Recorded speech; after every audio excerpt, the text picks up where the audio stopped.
Kawai ku samu mutane a gaba ku dinga musu phone. Who are you by the way?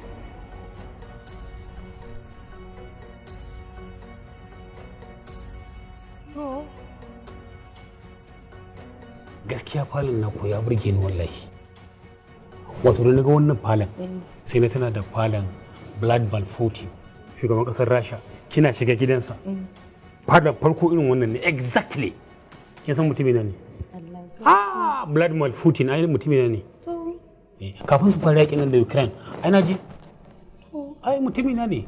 Nace musu yakin nan ya dace a daidaita a samu a ce Allah sai mun yi yakin nan. Nace okay. Yes. Kai, very good. Kai ka gane ni? La haluku wala mahmudi bil haqi rabbul ibadi.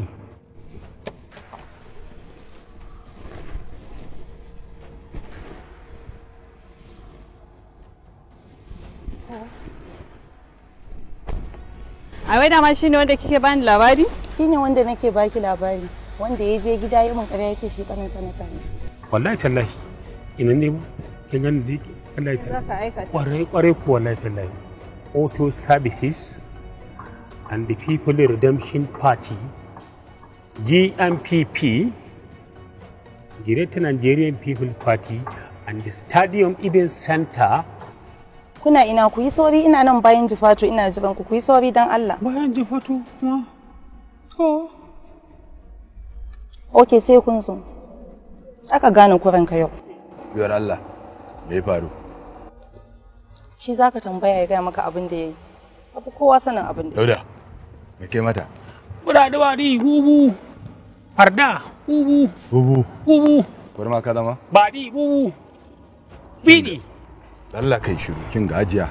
Dan Allah duk abin da ya lalace ana iya gyarawa. Banda wannan, nan ba zai gyaru ba. Kaji ba?